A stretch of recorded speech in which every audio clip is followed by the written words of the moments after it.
नमस्कार, मैं doctor Mukesh Kumar Sharma, associate professor, department of zoology, सम्राट पृथ्वीराज चौहान गवर्नमेंट कॉलेज अजमेर। पिछली क्लास में हमने मोड क्या होता है उसके बारे में डिस्कस किया था। मोड को किस प्रकार से कैलकुलेट करते हैं, इंडिविजुअल सीरीज में तथा डिस्क्रीट सीरीज में किस प्रकार से कैलकुलेट करते हैं उसके बारे में हमने डिस्कस किया था। आज हम डिस्क्रीट सीरीज का एक एग्जाम्पल हम और देख रहे हैं कि उसमें किस प्रकार से मोड को कैलकुलेट किया जाता है। ये एक सीरीज है जिसमें मार्क्स है 55, 60, 61, 62 ये मार्क्स है और इसके बाद में इनकी ये है ना जो बारंबारता दी हुई है जिसमें कि नंबर ऑफ स्टूडेंट दिए हुए इसमें। अब आप ये देखिए 63 पे 20, 64 पे 22 और 65 पे 24 नंबर ऑफ स्टूडेंट हैं इसमें, ठीक है। यानी 63 मार्क्स आए 20 स्टूडेंट के, 64 मार्क्स आए 22 स्टूडेंट के और 65 मार्क्स आए 24 स्टूडेंट के। ये मार्क्स इसमें दिए हुए हैं। अब आप यदि देखेंगे तो इनके अंदर जो फ्रीक्वेंसी का जो डिफरेंस है इस 24 और 22, 20 के अंदर डिफरेंसेस बहुत ही छोटा है, बहुत ही छोटा है, ठीक है। जबकि यहाँ पे आप देखेंगे 24 के बाद में 6 तो ये डिफरेंस बहुत बड़ा है ना। इस वजह से क्या है कि इनके बीच में डिफरेंस बहुत ही कम है और यहाँ पे आप 20 और 10 के बीच में देखेंगे तो ये डिफरेंस बहुत ज़्यादा नहीं है। इस वजह से हम क्या करते हैं, हम इसमें ना जो 65 नहीं कह सकते भाई 65 की फ्रीक्वेंसी सबसे ज़्यादा है, 24 अपन कहते हैं भाई ये है ना जो इसकी मोड है। हम इस वजह से इसमें ये नहीं कह सकते। इस वजह से हम क्या करते हैं, इसमें सबसे पहले तो हम ग्रुपिंग टेबल बनाते हैं। अब ग्रुपिंग टेबल के लिए हम क्या करते हैं, सबसे पहले पिछली क्लास में मैंने बताया था आपको, लेकिन अब हम सिर्फ रिवाइज कर रहे हैं इसमें। तो सबसे पहले देखिए आप कॉलम, एक तरफ तो क्या किया आपने मार्क्स कर लिए और दूसरी तरफ आपने कॉलम लिख दिए, ठीक है। अब सबसे पहले कॉलम 1 है, उसमें तो वही फ्रिक्वेंसी है जो हमारी दी हुई है। यहाँ पे आप देखिए कि है ना जो 24 इसमें सबसे ज्यादा है, तो 24 को अपन ने क्या किया, एक मार्क कर दिया, इसको गोला बना दिया इसमें। फिर कॉलम सेकंड में क्या किया हमने, फर्स्ट और सेकंड दोनों को जोड़ा, यानी फर्स्ट फ्रीक्वेंसी तथा सेकंड फ्रीक्वेंसी दोनों को जोड़ा, यहाँ पे जोड़ दिया। फिर अगेन थर्ड और फोर्थ को जोड़ दिया, फिफ्थ और सिक्स्थ को जोड़ दिया, सिक्स्थ और सेवंथ और एट्थ को जोड़ दिया। इसके तरह से क्या किया हमने, दो दो के पेयर बनाए, ठीक है।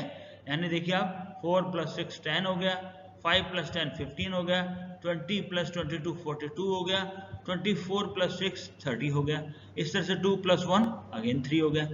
अब कॉलम 3 में क्या किया हमने, एक को छोड़ा, फर्स्ट वाले को छोड़ दिया, इसको यानी क्रॉस कर दिया अपन ने।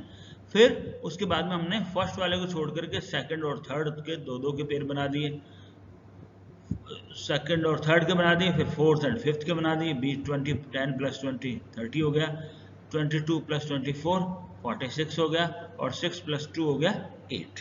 हमने क्या किया, एक को छोड़ा और दो दो के पेयर हमने बना दिए। कॉलम 4 में क्या किया हमने, तीन तीन के पेयर बनाए, यानी 1 2 और 3, तीन तीन को जोड़ा, यानी 4 + 6 + 5 यानी 15 हो गया, 10 + 20 + 22 यानी 52 हो गया, ठीक है। इस तरह से 24 + 6 + 2 यानी 24 से 30 और 2 32 ये हो गया। तो हमने क्या किया, तीन तीन के पेयर बना लिए इसमें कॉलम 4 में। कॉलम 5 में क्या किया हमने, अगेन फर्स्ट को छोड़ा और फिर तीन तीन के पेयर बना लिए हमने, ठीक है। तीन तीन के पेयर यानी 6 + 5 + 10 यानी 4 को छोड़ दिया हमने, 6 + 5 यानी 11 हो गया, प्लस 10 हो गया 21। फिर अगेन अगला 20 + 22 + 24, तो ये आ गया 4 + 2 6 आ गया, यहाँ पे अगेन और अगेन यहाँ पे 6 आ गया, यानी 66 हो गया और ये 9 रह गया आपका। अगले उससे अगले कॉलम 6 में क्या किया हमने, ऊपर वाले दो छोड़ दिए और तीन तीन की पेयर बना ली, यानी 5 + 10 + 20 यानी 35 हो गया। और फिर अगेन 22 + 24 + 6 यानी 52 हो गया। इस प्रकार से हमने क्या किया, इनके पेयर बना लिया। और पेयर बनाए बाद में हमने क्या किया, जिसमें जिसकी फ्रिक्वेंसी सबसे ज़्यादा थी, यानी देखो यहाँ पे 24 ज़्यादा था, यहाँ पे 42 ज़्यादा है, उसको हमने क्या किया, मार्क कर दिया। यहाँ पे 46 है, यहाँ पे 52 है, यहाँ पे 66 है और यहाँ पे 52 है, उसको हमने क्या किया, मार्क कर दिया। अब इनमें आपको विशेष रूप से ध्यान रखना है कि 52 में कौन कौन से ज़्यादा है, जैसे तो कौन कौन से शामिल है, जैसे 64, 65, 66 तीनों इसमें शामिल है, ठीक है। 56 में कौन से शामिल है? 63, 64, 65 शामिल है। इस तरह से हमको इनका ये देखना है। अब हमने ये क्या किया, ग्रुपिंग टेबल बनाई। अब हम क्या करते हैं, एनालिसिस टेबल बनाते हैं। एनालिसिस टेबल में कुछ भी नहीं, हमने क्या किया कि जो कॉलम 1 था उनमें सबसे कौन सा ज्यादा था, मान लीजिए हमने कहा था 24 ज्यादा था, वो 65 था, 1 कर दिया। कॉलम 2 के अंदर जो 2 का जो टोटल सबसे ज्यादा था 63 और 64 का मिलाकर के सबसे ज्यादा था, तो हमने क्या किया, इसको 1 मार्क और इसको 1 मार्क। कॉलम 3 में जो टोटल सबसे ज़्यादा था 64 और 65 का ज़्यादा था, क्योंकि हमने एक को छोड़ करके दो के फेरे बनाए थे हमने। फिर कॉलम 4 में क्या ज़्यादा था, 62, 63 और 64, तीनों का जो मिला करके जो टोटल था वो सबसे ज़्यादा था, उसकी फ्रिक्वेंसी सबसे ज़्यादा थी, तो हमने 1, 1, 1 फिर मार्क कर दिया। फिर कॉलम 5 में 63, 64, 65 ज़्यादा थे। कॉलम 6 के अंदर 64, 65 और 66 ज़्यादा थे। अब इनमें हमने क्या किया, इनको टोटल कर लिया, ये 1 आ गया, यहाँ पे 3 आ गया, यहाँ पे 5 आ गया, यहाँ पे अगेन 4 आ गया और यहाँ पे अगेन 1 आ गया। अब इसमें सबसे ज्यादा क्या है, 64 है ना, जो सबसे ज्यादा बार रिपीट हुआ है, इस वजह से इसका आंसर आ गया 64। यदि आप टेबल देखोगे तो 64 की जो फ्रिक्वेंसी थी ना वो 22 थी, जबकि 65 की फ्रिक्वेंसी 24 थी। इसके बावजूद भी, फ्रिक्वेंसी कम होने के बावजूद भी 64 ही इसका आंसर आया, ठीक है। यानी 22 फ्रिक्वेंसी होने के बावजूद भी इसका आंसर क्या आया, 64, यानी 64 क्या आ गया, इसका मोड हो गया, ठीक है। तो इस प्रकार से हम ग्रुपिंग टेबल तथा एनालिसिस टेबल के द्वारा हम है ना जो वह श्रेणी जिसमें कि मोड का डिटर्मिनेशन बिल्कुल क्लियर कट तरीके से नहीं हो पाता है, जिसमें है ना जो फ्रिक्वेंसी के अंदर जो डिफरेंस बहुत ही कम होता है, उसके अंदर हम लोड इस प्रकार से निकाल सकते हैं। तो ये तो आपका डिस्क्रीट सीरीज का हुआ। अब हम ले रहे हैं कंटिन्यूस सीरीज। कंटिन्यूस सीरीज में हम मोड किस प्रकार से निकालते हैं। ये एक डाटा दिया हुआ है, in a class of 30 student marks obtained by student in mathematics out of 50 is tabulated as below.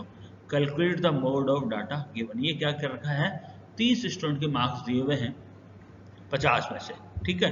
इनकी हमने एक टेबल बनाई हुई है। टेबल में क्या किया हमने, 10 से 20 मार्क्स है कितने बच्चों के, 5 बच्चों के। 20 से 30 मार्क्स है 12 बच्चों के। 30 से 40 मार्क्स है 8 बच्चों के। और 40 से 50 मार्क्स है 5 बच्चों के।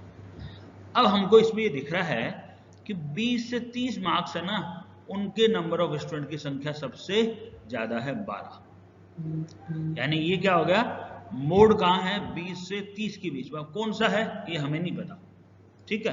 तो ये जो क्लास हुई, ये कौन सी होगी आपकी, मॉडल क्लास हो गई। यानी मोड कहाँ किस में शामिल है आपका, इस 20 से 30 वाले क्लास में ही मोड हो सकता है, ठीक है। तो इस प्रकार से हमने क्या किया, बाय इंस्पेक्शन से, यदि यह मान लीजिए फॉर एग्जांपल 12 और यहाँ पे 10 होता या 11 होता, तब हम क्या करते, वही आपके ग्रुपिंग टेबल या एनालिसिस टेबल बनाते, ठीक है। तो अब अपन ने क्या किया, यहाँ पे अपन ने इंस्पेक्शन से ही देख लिया कि इसकी मॉडल क्लास कौन सी है। अब ये के बाद में हमने क्या किया कि मैंने बताया आपको कि इसकी जो फ्रिक्वेंसी 12 है, तो ये क्लास कौन सी होगी, मॉडल क्लास कौन सी होगी, 20 से 30 हो गई। अब एक फॉर्मूला हम यूज करते हैं, मोड क्या होता है, mode equals to L plus F1 minus F0 upon 2F1 minus F0 minus F2 into H। अब है क्या बेसिकली ये L तो क्या है, जो मॉडल क्लास है उसकी लोअर लिमिट, यानी उसकी निचली सीमा। तो 20 से 30 जो मॉडल क्लास थी उसकी निचली सीमा कौन सी हो गई, 20। तो L तो क्या आ गया आपकी 20 हो गई। F1 क्या है, उस मॉडल क्लास की बारंबारता, मॉडल क्लास की बारंबारता क्या है, 12, F1, ठीक है। अब मॉडल क्लास से ठीक पहले वाली क्लास यानी F1 के अंदर से मान हमने क्या किया, 1 हटा दिया तो क्या हो गया, F0 आ गया। तो जो F0 क्या है कि जो मॉडल क्लास है उससे ठीक पहले वाले क्लास की बारंबारता, यानी इसकी क्या आ गया, 12 से ठीक पहले वाले क्लास जो थी उसकी बारंबारता क्या थी, 5 थी, 5 कर दिया हमने।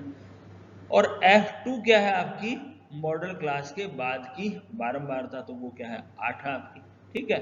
और h क्या है, इन दोनों के बीच का क्लास इंटरवल, यानी 20 और 30 के बीच का जो डिफरेंस है उसको कहा हमने क्लास इंटरवल। तो h क्या आ गया आपका 10 आ गया।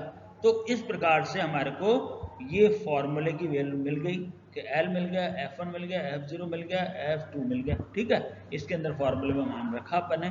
तो 20 plus 12 minus 5, 2 into 12 minus 5 minus 8 into I यानी 10 हो गया।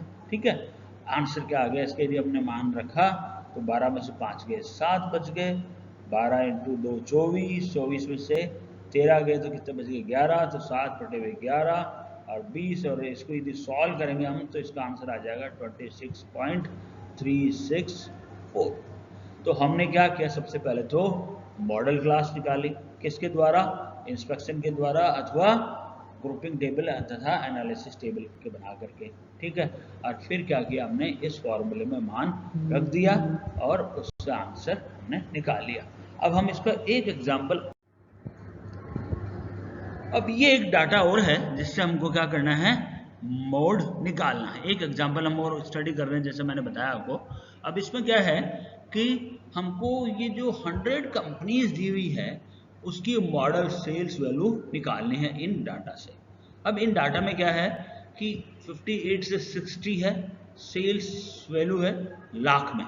ठीक है, उसकी कंपनियां हैं 12, 60 से 62 है 18 कंपनियां, 62 से 64 है 25 कंपनियां, 64 से 66 है 30 कंपनियां, और इसी प्रकार से 66 से 68 है 10 कंपनियां, 68 से 70 है 3, और 70 से 72 है 2 कंपनियां। इसमें यदि हम देखें तो ये 64 से 66 वाले जो लाख वाली जो कंपनियों की संख्या है वो 30 है, यानी ये क्या है, मॉडल क्लास है आपकी, है ना। तो यहाँ पे क्या हुआ, क्योंकि इसकी फ्रीक्वेंसी सबसे ज़्यादा है इस वजह से हमने क्या किया, इसको मॉडल क्लास मान लिया। ठीक है, यदि इनकी फ्रीक्वेंसी में डिफरेंस कम होता तो हम क्या करते, ग्रुपिंग टेबल से एनालिसिस टेबल से इसकी मॉडल क्लास निकाल लेते। अब 64 से 66 है, लेकिन कौन सा है, 64.2 है, 5 है, 65 है या फिर 66 है, कौन सी मॉडल वैल्यू है उसको निकालने के लिए हम वही फॉर्मूले में मान रखेंगे। तो अब क्या किया आपने कि यहाँ पे देखिए आप कि ये मॉडल क्लास हो गई, इसकी देखो F1 तो क्या हो गई, ये 30 हो गई, F0 क्या आ गया 25 आ गया, यानी इससे ठीक पहले वाले क्लास की बारंबारता, और इससे ठीक बाद वाले क्लास की बारंबारता क्या आ गई, F2 यानी 10 आ गया। ठीक है, लोअर लिमिट है 64 आ गई, और इनके बीच में जो क्लास इंटरवल है वो कितना आ गया, 2 का आ गया। ठीक है, अब ये सारा अपने पास आ गया। अब हमको क्या करना है, इससे मोड निकालना है। मोड, तो इस प्रकार से हमें आपको मॉडल क्लास मिल गई जिसके 64 इंटू 64 से 66 इसकी वैल्यू है। मॉडल क्लास है 64 से 66, उसकी जो लोअर लिमिट है वो क्या आ गया 64 आ गई। इसमें जो आपका क्लास इंटरवल है वो आ गया 2, यानी इसके बीच में दोनों का डिफरेंस है वो कितना है 2 आ गया। Frequency of the model class में हमने बताई दिया आपको 30 आ गया। Frequency of the class preceding the model class, यानी ठीक मॉडल क्लास से पहले वाले की बारंबारता वो F0 है वो 25 आ गया, और frequency of the class succeeding the model class F2 आ गया वो 10 है। ठीक है, यानी क्या हो गया, उसके बाद वाले क्लास की बारंबारता 10 आ गई, पहले वाले क्लास की बारंबारता 25 आ गई, और उसी क्लास की बारंबारता 30 आ गई। उसकी जो निम्न सीमा है वो 64 आ गया, और उनके बीच में जो क्लास इंटरवल है वो आ गया 2। ये हमने फॉर्मूले में मान रखा है L प्लस F1 यानी 64 plus 30 minus 25 divided by 2 into 30 minus 25 minus 10 into 2। इसको सॉल्व करेंगे हम तो 64 प्लस 30 में से 25 गए 5 बच गया, 2 इंटू 30 यानी 60 आ गया, 60 में से 35 यदि निकाला तो 25 बच गया, 2 आ गया। और इसको हम यदि सॉल्व करते हैं तो 5 को 25 से 5 5 से 25, 2/5 है ना, और इनको हम यदि सॉल्व करते हैं तो 64.4 इसका मोल्ड आ जाता है। तो 64.4 इसका आंसर हुआ। तो इस प्रकार से हम कंटिन्यूस सीरीज में मोड की कैलकुलेशन कर सकते हैं।